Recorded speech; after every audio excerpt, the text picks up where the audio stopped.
Halol Godhra road sir park સોસાયટીની બાજુમાં ભક્તિ રેસિડેન્સી સોસાયટીની રોડ રસ્તાની ઘટના સામે આવી।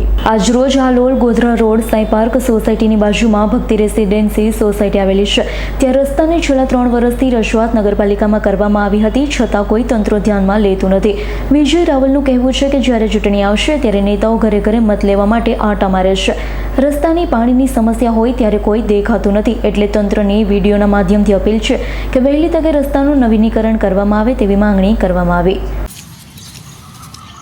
નમસ્કાર મિત્રો, હું વિજય રાવલ। તમે વિડીયોમાં નિહાળી રહ્યા છો અત્યારે આ દ્રશ્ય આવેલું છે હાલોલમાં ગોધરા રોડ આવેલો છે અને ગોધરા રોડની બાજુમાં સાઈ પાર્ક સોસાયટી આવેલી છે। સાઈ પાર્ક સોસાયટીની બાજુમાં જ ભક્તિ રેસિડેન્સી સોસાયટી આવેલી છે। ત્યાંનો આ રસ્તો છે, તમે દેખાઈ રહ્યો છે અત્યારે હાલમાં। આ રસ્તો હાલોલમાં સાઈ પાર્ક સોસાયટીની બાજુમાં ભક્તિ રેસિડેન્સી સોસાયટી આવેલી છે, ત્યાંનો આ રસ્તો છે હાલમાં। છેલ્લા 3 થી 4 વાર નગરપાલિકામાં રજૂઆત આપી દીધેલી છે, તો સત્તા ધ્યાનમાં લેવામાં આવ્યું નથી। મારે તંત્રનો એક અપીલ છે કે જ્યારે તમે ઇલેક્શન જ્યારે આવતું હોય છે ત્યારે તમે ઘરે ઘરે મત લેવા માટે આવતા હોય છે, જ્યારે આવી કન્ડિશન હોય છે સોસાયટીની અંદર ત્યારે તમે કોઈ દેખાતા નથી અત્યારે હાલમાં। તમારે પણ ખરેખર શરમજનક કહી શકાય, તમારે પણ આ ધ્યાનમાં લેવું જોઈએ। ખરેખર મત લેવા માટે એટલું નહીં આવવાનું, પણ ખરેખર આ જોવા માટે પણ આવવાનું કે સોસાયટીમાં શું પરિસ્થિતિ છે હાલમાં।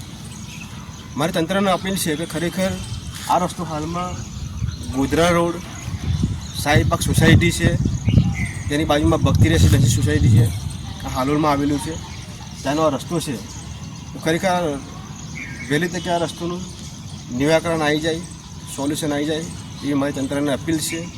કારણ કે જ્યાં નીકળવાની ખૂબ જ ખરાબ હાલત છે હાલમાં, નીકળી નથી શકાતું અત્યારે। સ્કૂલના વિદ્યાર્થીઓથી નીકળતા હોય તો તકલીફ પડતી હોય છે હાલમાં। તો મારે તંત્રને અપીલ છે કે ખરેખર આ રસ્તાનું વહેલી તકે નિરાકરણ આવી જાય અને જલ્દી સોલ્યુશન આવી જાય એવી મારી નમ્ર વિનંતી છે। જય હિન્દ, જય ભારત। વિજય રાવલનો રિપોર્ટ, આજ9 ન્યૂઝ, પંચમહાલ। અમારી તમામ માહિતીથી અપડેટ રહેવા માટે જોડાયેલા રહો S9 ન્યૂઝ સાથે।